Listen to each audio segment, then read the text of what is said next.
Effectivement, en fait, on voit qu'il a tout de suite eu du mal avec les températures des pneus arrière parce qu'il a tout de suite perdu le grip à la relance.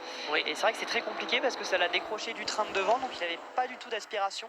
Et derrière, ils étaient tous à l'aspi, donc on sait que c'est une grosse différence ici en LMP3 parce que les lignes droites sont tellement longues qu'il faut vraiment essayer de rester dans le peloton pour pouvoir avoir l'aspiration et se défendre.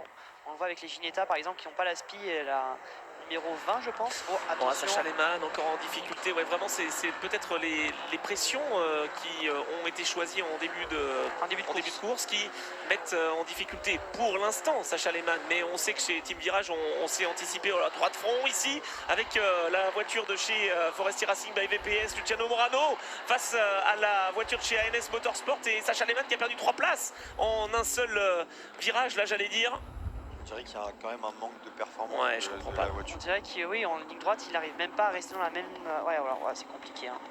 Effectivement, peut-être une. Et puis là, le problème, c'est qu'en plus, il se fait un petit peu tasser, il va dans les extérieurs, du coup, il récupère pas la bonne gomme et ça l'aide pas du tout à. C'est difficile sur restart, malheureusement, pour Sacha. Ouais, pour se mettre dans le rythme sur cette voiture numéro 16 de l'équipe Virage.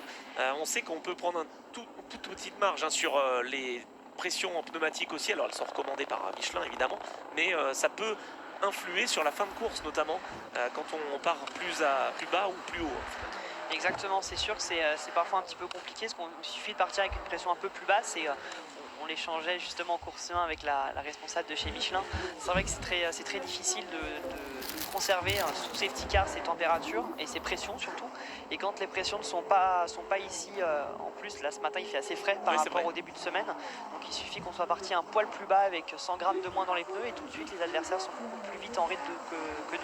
À voir en fin de course, peut-être que là il perd un petit peu de position Sacha, mais son coéquipier Théo Mikouris et puis ils ont un équipage qui est très solide, hein, ils étaient en pole position donc ils avaient un excellent rythme, donc à voir si ça payera plus tard dans la course. On va en parler aussi de ces équipages. Attention avec Marius Fossard qui essaye d'attaquer, de revenir sur Quentin Antonel avec cette